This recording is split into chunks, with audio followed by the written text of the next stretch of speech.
Water प्लांटमध्ये बरेचसे pollinator आकर्षक होतात आणि पाणी पिण्यासाठी तर येतात आणि ते सुंदर फुलं जेव्हा लागतात ना, ते सुद्धा मधमाशी वगैरे इतक्या जास्त प्रमाणात येते ना, कारण इतके सुंदर फुलं असतात ते मी तुम्हाला काय सांगू. तुम्ही पण नक्की लावायचा प्रयत्न करा. खूप कठीण नाही आहे लावणं आणि एकदा लावले की आपल्याकडे भरपूर तयार होतात. माझ्याकडे बघा आता आज मी हे छोटे रोपं काढत आहे ना, हे काय झालं होतं, एक वॉटर लिलीला बी तयार झालं होतं मागच्या वर्षी. इतके बी तयार होत होते आणि असंख्य संख्येने ते बी त्या पाण्यात पडलं होतं आणि ते पूर्ण बी उमलून आलं होतं. तेव्हा तर खूप जास्त रोपं निघालेली होती. हिवाळ्यात मला असं वाटलं ते नाहीशी झालेली आहे, पण परत आता जसा सीझन आला ते पूर्ण वर आली. बघा किती रोपे मिळाली छोटी छोटी आणि मी म्हटलं हे वेगळी करून जर लावले तर लवकर ग्रोथ होईल याची आणि एका याच्यात भरपूर तयार होतील बा. हे तर पाण्यात त्याचे गुंतात मग एकाला एक. तुम्ही बघू शकता.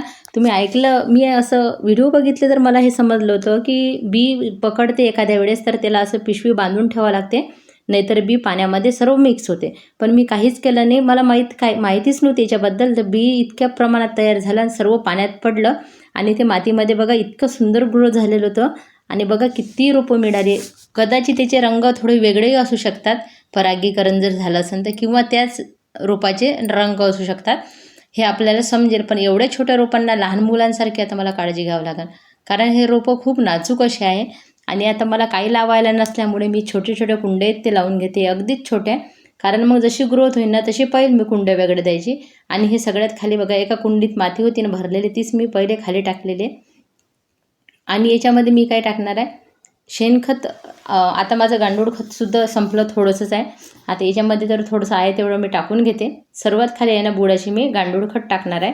आणि तुम्ही काय करा, नवीन रोपं लावताना खत नाही वापरलं तरी चालेल, पण ते कसं मग परत परत बदलणं होत नाही कुंड्या, आणि मग ते रोपाची मी दुसरे खतं वापरत नाही, केमिकल खतं तर वापरतच नाही. आणि ही माती पूर्ण कोणती आहे माहिती आहे का, आपल्या कॅरीमधली माती आहे. वॉटर लिली लावताना अशी चांगली ज्याच्यात जीवाणू आहे ना ती माती खूप उपयोगाला पडते, किंवा चिकनी माती पाहिजे असते. पण मी आता हीच माती वापरते, कारण इतकी माती प्रमाणात आता मला नाही मिळत. नाहीतर माझा पहिला व्हिडिओ आहे कशी आम्ही चिखलमध्ये लावलेलं होतं कमळ, खूप छान रिझल्ट मिळाला होता. बघा कॅरीमधली मी जेव्हा माती काढते ना, याच्यामध्ये इतक्या जास्त प्रमाणात मला गांडूळ वगैरे दिसत आहे. मी परत त्याच्यामध्ये टाकून देत आहे. जर ते आले तर पाण्यात तर खराब होणार आहे. आता लावण्याची पद्धत बघूया. असे छोट्या कुंड्या, कलरचे छोटे डब्बे, हे सर्व मी घेतलेले आहे इथं लावण्यासाठी. खाली बुडाशी याला होल असतात, सुकलेलं पानं टाकून देते थोडे. सुकलेल्या पाण्यावर थोडंसं मूठभर मी फक्त वर्मी कंपोस्ट मूठभरपेक्षाही कमी टाकणार आहे. त्याच्यावर मी थोडीशी हळद, बोन मील थोडंसं असलं तर टाकायचं आणि थोडीशी मातीची लेअर लावायची आणि त्याच्यावर मग आपलं रोप लावायचं. इतकी सोपी पद्धत आहे कमळ आणि वॉटर लिली लावण्याची. कमळाला तर थोडं मोठा टब पाहिजे आणि वॉटर लिलीला तुम्ही जेवढा मोठा टब द्याल ना तेवढं छान ते ग्रो होते प्लांट आणि छान त्याचा रिझल्ट मिळतो. पण आता मला हे सर्व प्लांट जेव्हा हे मोठे होतील ना हळूहळू, मला सेलिंगसाठी तयार करायचे होते आणि त्याच्यासाठी मला ही एवढी मेहनत करावं लागते. कारण हे रोपे आहे ना जेव्हा छोटे असतात तेव्हा विशेष यांची काळजी घ्यावी लागते थोडे मोठे होईपर्यंत, कारण तसंच नाजूक रोपं असतात ते कोणते पण असो ना. अशा पद्धतीने बघा आता सर्व असं भरून घेते मी याच्यामध्ये आणि नंतर आपण बघूया पुढं काय करायचं आहे, कशा पद्धतीने लावायचं आहे. आणि आता हे सर्व एकाच टबमध्ये पहिले कुंड्या भरून घेते, पहिले रोपं लावते आणि हे रोपं लावल्यावर पूर्ण कुंड्या एका टबमध्ये ठेवून देणार आहे काही दिवसासाठी, जोपर्यंत पानं मोठे होत नाही. नंतर वाटलं आवश्यकतेनुसार तर मग हे दुसऱ्या याच्यात शिफ्ट करू शकतो आपण, किंवा मग फुलं आले तर शेलिंग करून टाकाल. कारण आता भरपूर रोपे माझ्याकडे तयार झालेले, त्यांना सांभाळणेसुद्धा कठीण असते. एवढ्या रोपांना एकही दिवस असं पाणी द्यावं लागते, भरपूर वेळ लागतो आता पाणी वगैरे द्यायला. बाकी प्लांट आणि त्याच्यात हे थोडीशी वरून हे रेती टाकत आहे मी. रेती टाकल्यामुळे आहे ना पाणी खूप स्वच्छ राहते आपलं.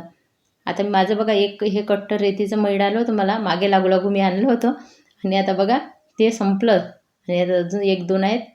अशा पद्धतीने रेतीचा जास्त वापर केला की जड होते, म्हणून मी रेतीचा मध्ये मध्ये वापरच नाही केला. पण आता आहे तर असं वाटते करावंसा. आणि अशा पद्धतीने बघा छोटे छोटे रोपं असं फक्त मूळ आहे ना जमिनीच्या आत ठेवायच्या आणि जिथं ग्रो होते ते त्या प्लांटवर माती पडू द्यायची नाही. अशा पद्धतीने सगळे रोपे मी लावून घेत आहे. तुम्ही वॉटर लिली अशाच पद्धतीने लावू शकता. एखाद्या मोठ्या कुंडीमध्ये हीच पद्धत, छोट्या कुंडीमध्ये हीच पद्धत, टबमध्ये सुद्धा हीच पद्धत. बघा अशा पद्धतीने. ही थोडी मोठी कुंडी आहे, ही पण एका झाडाला आलेलीच होती, पण याच्यामध्ये खूप छान ग्रो होऊ शकते. छोट्यापेक्षा जेवढी मोठी द्याल ना तेवढं छान ग्रो होऊ शकते आपले प्लांट. आणि याचं सर्व प्लांट लावून घेऊ आपण. बघा इथं मध्ये होल केला आणि हे प्लांट ठेवून घेतला आहे. अशा पद्धतीने बऱ्याच वॉटर लिली काय आतमध्ये वर्षानुवर्ष त्याचे बल्ब तयार होतात आणि काही पानापासून सुद्धा ग्रो होतात. त्याच्यामुळे तुम्हाला वॉटर लिली जर एकदा घ्याल ना, तर जरी महाग असले प्लांट तरी त्याची आवड निर्माण होते आणि ते भरपूर आपल्या घरी तयार होत असतात. कारण माझीही सुरुवात अशीच झालेली होती.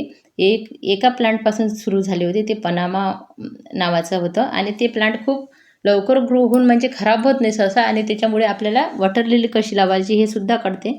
दिसायला सुद्धा सुंदर असते. आणि जेव्हा आपल्याला पॉटमध्ये पॉट ठेवायचं असलं बघा, अशी कुंडी ठेवली मी छोटी, तर असं साईडला आपण पाणी देऊ शकतो आणि हे अशा पद्धतीने हाताळायला सोपं जाते. कारण कुंडी आपण बाहेर काढू शकतो जेव्हा स्वच्छता करतं. तसं पण आता आहे ना, पाणी भरायचं असताना फक्त पाईप टाकून द्यायचा, घाण वगैरे ते निघून जाते आणि स्वच्छ पाणी आपल्या टबमध्ये राहते. अशा पद्धतीने बघा. आणि वॉटर लिली लावण्याची आतापासूनच चांगली वेळ आहे, पण पावसाळ्यात तर खूप सुंदर अशी ग्रोथ दिसत असते. पावसाचं पाणी खूप मानवते वॉटर लिलीला आणि ती खूप जास्त ग्रो व्हायला लागते पानं वगैरे.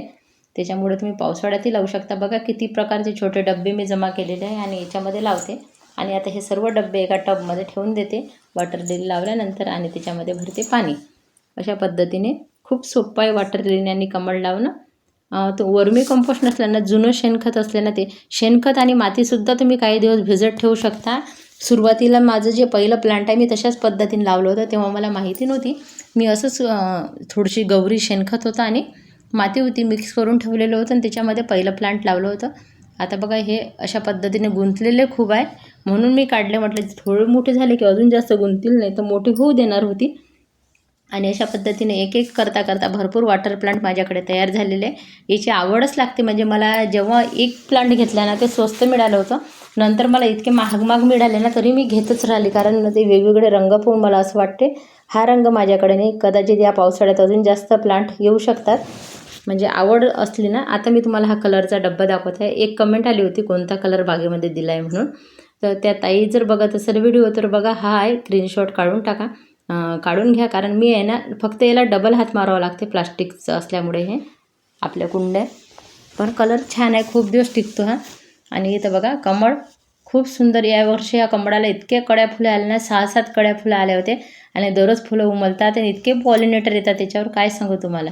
आणि दुसऱ्या दिवशी मी जे आपले वॉटर प्लांट थोडेफार राहिले होते ते सर्व आता या कुंडीमध्ये लावून घेणार आहे. आता माझ्याकडे खत नाहीत. आता हे काय आपल्या घरी तयार झालेलं कंपोस्ट, कंपोस्ट आहे. किचनमधल्या कचऱ्यापासून जे काही निघते त्याच्यापासून तयार झालेलं. आणि याच्यामध्येच आता कॅरीमधली आपली माती टाकते, थोडीशी हळद टाकते फक्त. बस आता नवीन प्लांट आपले लावून घेते याच्यामध्ये. जे काही पहिल्या दिवशी लावले होते ना, त्याच्यानंतर भरपूर उरले होते ते सर्व एकत्रच लावते. आणि जसे मोठे होईल तशा वेगळ्या कुंड्या देईल. आता मला फक्त हे वेगवेगळे करून लावायचे. बघा आपल्या याच्यामधलीच माती घेतली यावर्षी. माहिती आणि व्हिडिओ आवडला तर नक्की सांगा. तुम्ही पण असे वॉटर प्लांट नक्की लावा. तुम्हाला कुठेही मिळत असेल तर तुम्ही घ्या आणि एक प्लांट घेऊन बघा, त्याची काळजी घेऊन बघा. असं नाही, बरेचदा खराबही होते. माझं असं झालं आहे की ऑनलाईन प्लांट मागवलेले ते महाग ट्यूबर खराब झाले होते.